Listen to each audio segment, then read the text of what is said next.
Kate Middleton was walking in regular clothes on a busy London afternoon when she passed by an elderly man wrapped in a blanket under a bridge. When she noticed the old soldier's badge on the man in the sunlight, she stopped. Hundreds of people passing by were ignoring this man.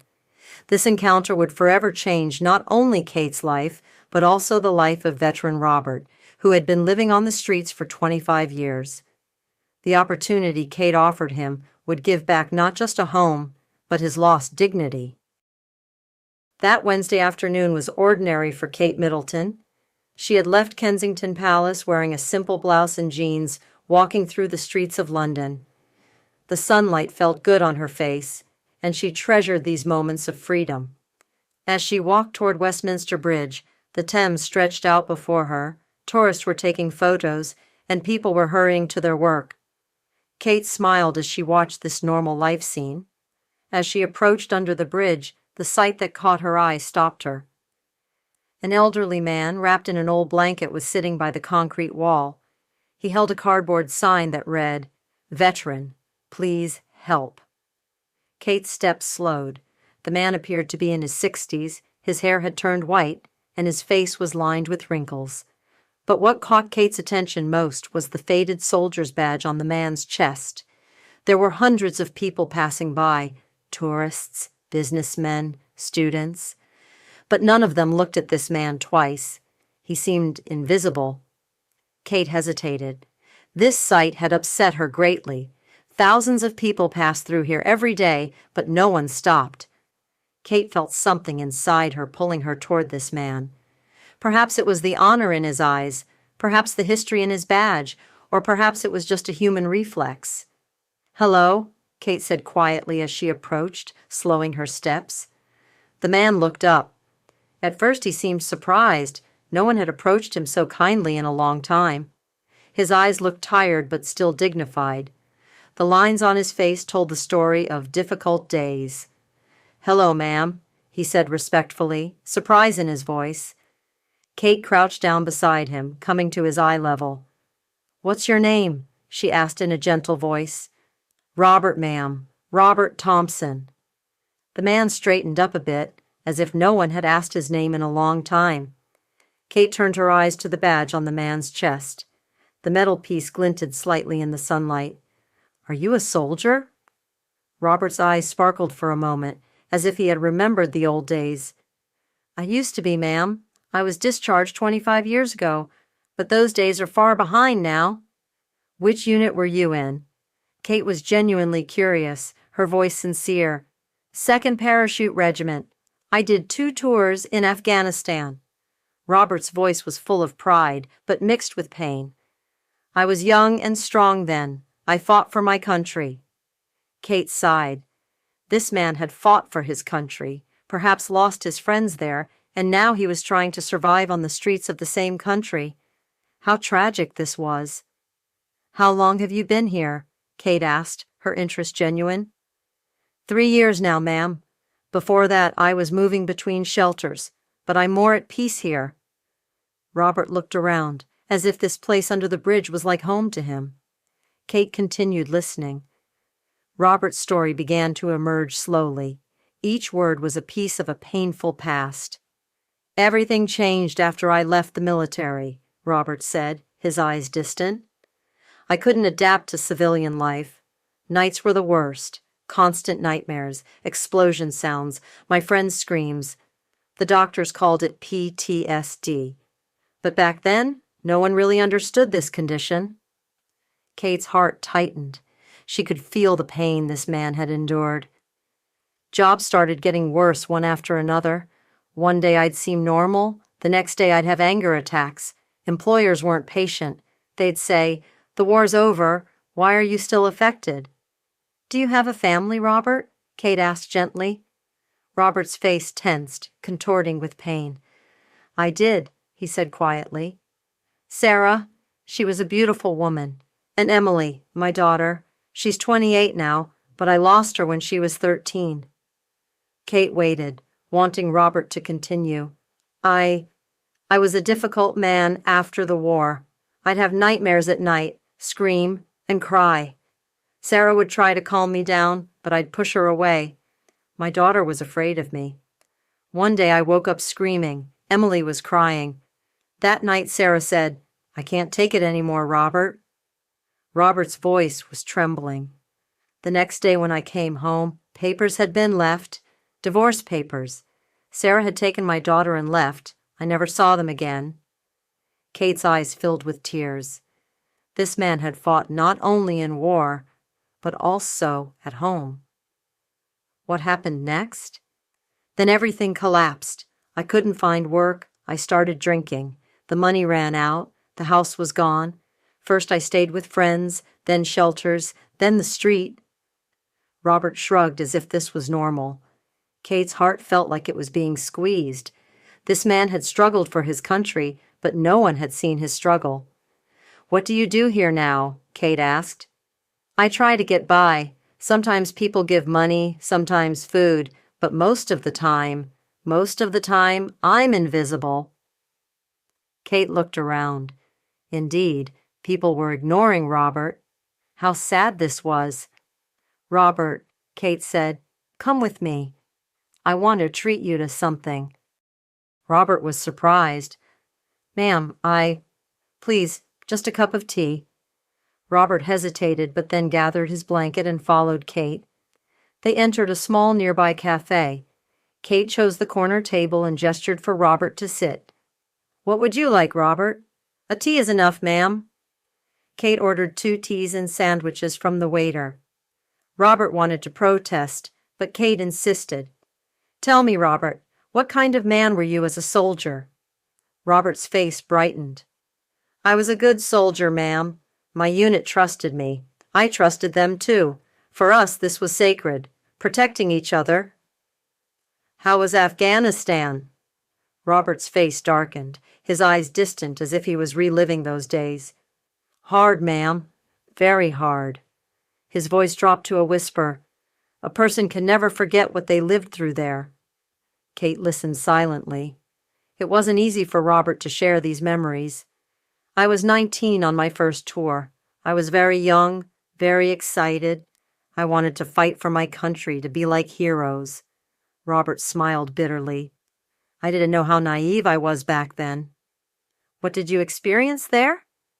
"I lost my friends there. My closest friend Danny stepped on an improvised explosive device. I was right next to him." Robert stopped. Kate noticed his hands were shaking. "I collected his pieces. He was 20 years old, was going to get married." Kate's breath caught. How heavy this was. "Then we lost Mike, then James. Each one was my brother. We protected each other, but sometimes we couldn't be enough." Robert's eyes filled with tears. "I lived, but a big part of my soul remained there in those deserts." "Why did you accept the second tour?" "Because my friends were there. I couldn't leave them alone. But the second tour was even worse, because I knew what death was by then." Robert paused, took a sip of his tea. "I couldn't sleep there at night. I was constantly on alert. When I came home, it was the same. Sarah would find me in bed, holding something like a gun, covered in sweat." Kate understood now. The trauma wasn't just physical, it had opened deep wounds in his soul. "What did the doctor say?" "He said, 'It will pass.' He said time heals. But 25 years have passed. It still hasn't passed. Some wounds seem healed when the bleeding stops, but they continue to rot inside." "So what do you want from life now?" Robert thought for a long time. "I don't know, ma'am.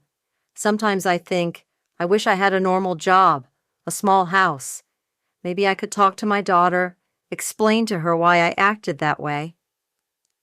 A plan was forming in Kate's mind, but first she needed to know Robert better. This man needed not just a job, but compassion. "Robert, can you do gardening?" "Of course, ma'am. I worked with gardens in the military. I actually love flowers very much." "And can you get along well with people?" "Yes, ma'am. The problem is just that no one gives me a chance." Kate had made her decision. "Robert, I have an offer for you. But first, wouldn't you like to know my name?" Robert was surprised. Of course, ma'am. I apologize. I'm Kate Middleton. Robert didn't seem to understand at first. Then his eyes widened. Are you really? Yes, Robert. And I'm going to make you a very serious offer. Robert's hands began to tremble. Ma'am, I mean, Princess ... Just Kate, and I offer you this. Would you like to work on the gardening team at Kensington Palace? Robert couldn't breathe. Is this possible? Very possible, but not just a job. We'll also provide you with a small apartment, and you'll participate in a rehabilitation program. Robert's eyes filled with tears. Why? Why are you giving me this opportunity?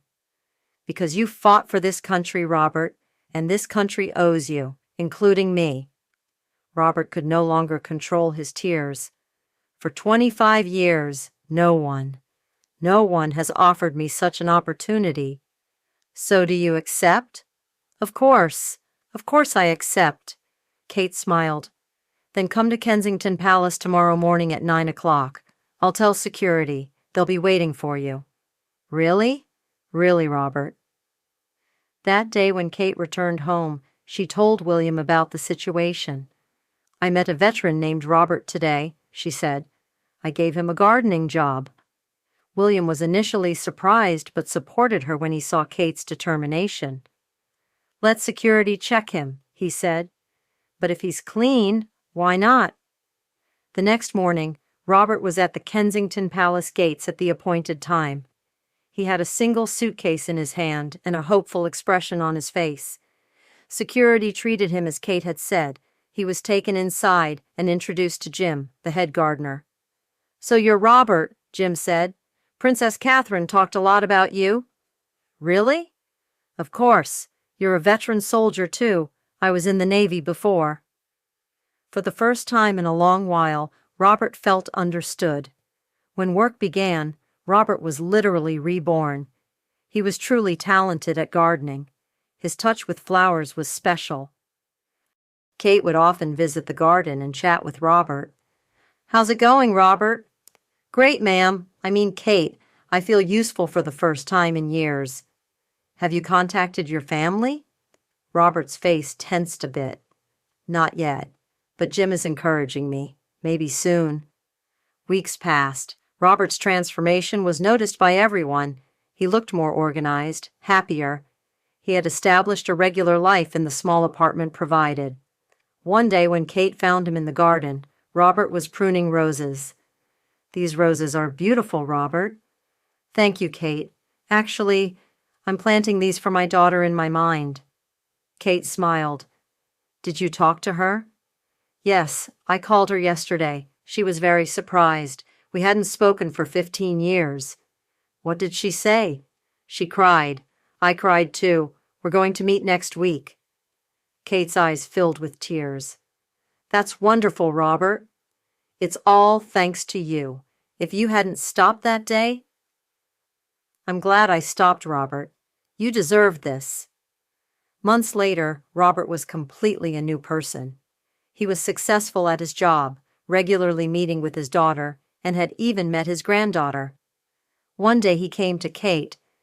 Kate, there's something I need to discuss with you. Sure, Robert. What is it? I want to share my story. Maybe it will give hope to other veterans. Kate's face lit up.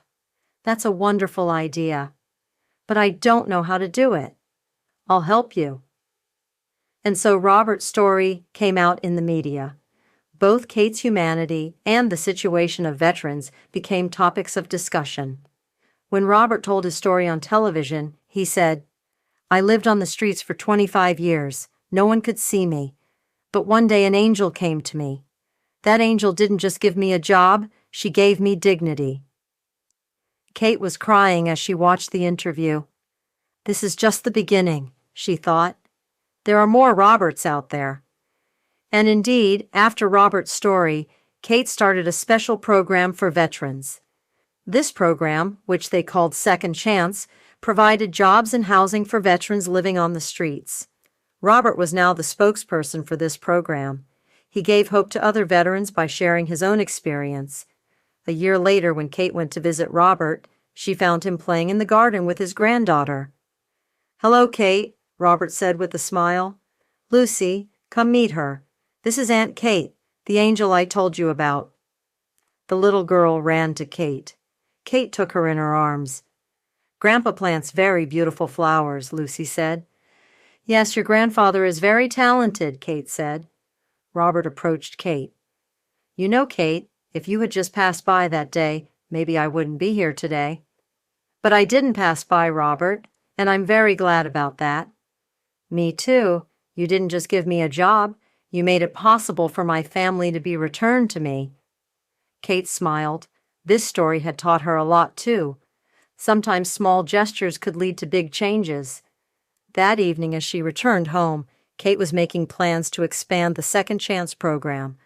Robert's story was just a beginning. This story shows us that everyone deserves a second chance, especially the heroes who fought for their countries. Kate Middleton didn't just make a beautiful gesture that day, she lit the fuse of social change. And Robert Thompson was no longer just a veteran, but a symbol of hope. Today, Robert still works at Kensington Palace, spends time with his granddaughter, and helps other veterans.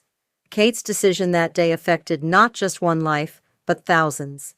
What do you think about this story? How important do you think it is to give people second chances? Share your thoughts in the comments. Don't forget to subscribe and click the like button so you don't miss inspiring stories like this.